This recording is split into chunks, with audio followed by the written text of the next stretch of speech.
Hello everyone, it's Gigabeef here, and today I'm going to show you the cheapest guns that actually kill players in Tarkov. Overall, the least expensive weapon is the Makarov at 6.5k from Prapor 1, but the cheapest that people actually use is the double barrel shotgun. That is because shotguns are wicked effective on a budget and can easily kill with headshots or leg shots at closer ranges and can be used super cheaply. The double barrel costs 9k from Jaeger 1, loads from your pockets and lets you fire 2 shells in fairly quick succession, or both at once, although the second shot goes off a bit wildly for this to be really good. Shotgun shells are not only super cheap but very effective so long as you don't hit armor. This gives you 2 options, shooting for the head or going for legs in what is known as leg meta. With headshots, you need 2 pellets to connect when further than 10 meters unless you're specifically using Magnum buckshot for Jaeger 2 or crafting it in the workbench at level 1. This is because the individual pellets have fast damage drop off and end up below the 35 head HP threshold quickly if the distance is too far. This is why I ended up using 5.25mm shells because it drops off the slowest of 5.25, 7mm and express.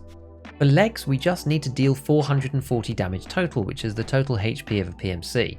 Regular shells will usually deal mid to low 30s for damage on each pellet, so pessimistically using 30, that still gives you 240 potential damage per shot, or 480 over 2, which is still plenty to kill a PMC.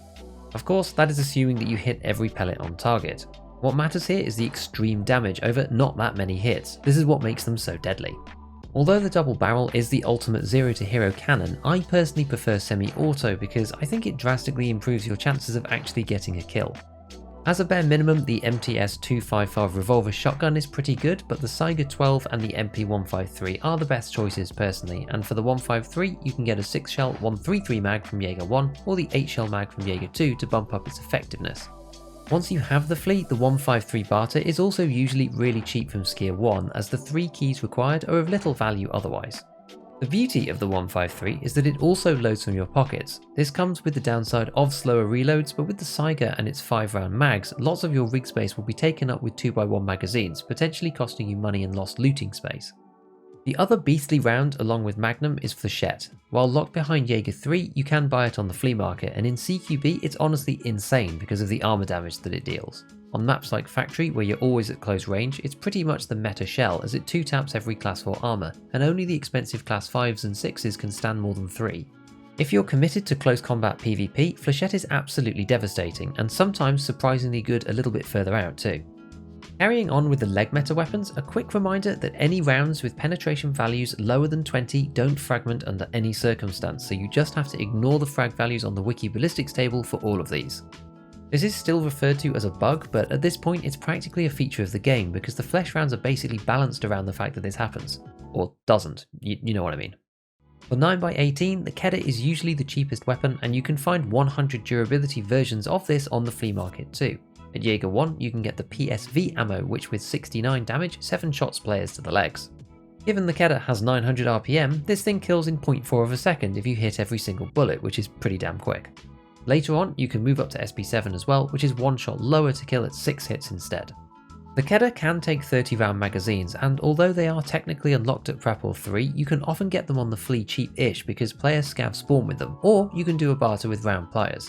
This trade is a last resort though personally.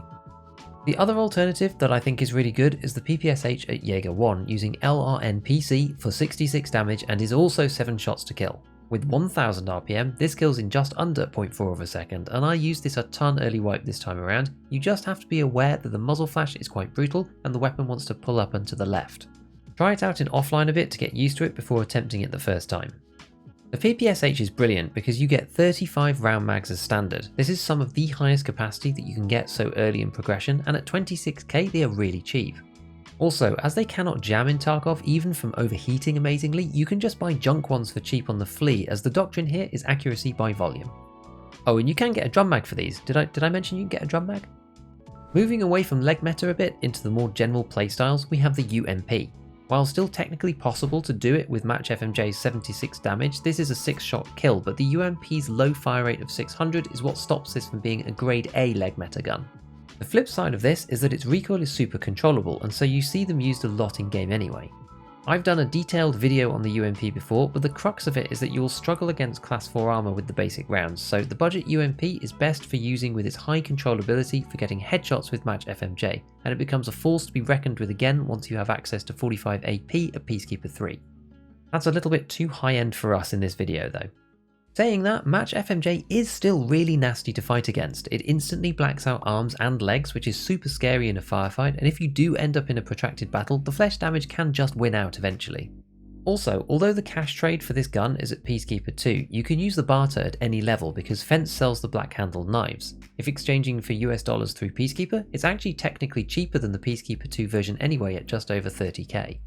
I've talked at length previously about the 545 AKs and the sweet spot that is the PP round this patch because of the buffed penetration. It gets a mention here because PP is available at Prepol 2 and it handily deals with class 4 armor, allowing you to play a bit more normally through firing at center of mass. The AK platform mods are usually incredibly cheap compared to other weapons for the same performance, so this was a mid-game staple at least for me this time around, and I'd be remiss not to include it in the video, at least giving it an honourable mention. As for 556, personally I'd avoid using it until you get to M856A1, which is quite far along the progression on Peacekeeper 2. But if you were wondering, on a budget the 556 MDR is the cheap and effective choice in my opinion once you have it, and 56A1 will rip people apart. So we're going to skip up to 762 next. PS is a cracking round early with its improved pen of 35 and 57 damage, but the issue here is that the guns typically have a lot of recoil, so full auto isn't really an option outside of point blank without fairly extensive modding. This obviously costs money and that makes them not so budget. While the automatic response in this category is usually the SKS with a PSO scope, often the VPO 136 from Skier 1 is cheaper once you take the magazines into account, and it has a lower vertical recoil, helping you keep track of your targets better between shots. The SKS does however have a lower horizontal recoil, and because of the dovetail mount on the OP SKS version, it can attach some cheap scopes like the PSO natively. Just make sure that you're using the OP version, otherwise there is no rail for them to fit to. Unless you're running it bare like that though, the 136 gives you a ton more options for optics, cheap 30 round mags, lasers, and the lower recoil makes it the winner more often than not in my opinion. Some players will choose the 366 version instead, i.e. the VPO 209, but I think this is a mistake without the AP rounds. This is because the round that one-shots players requires them to be wearing class 2 or nothing, whereas the one that has better pen won't one-shot at all.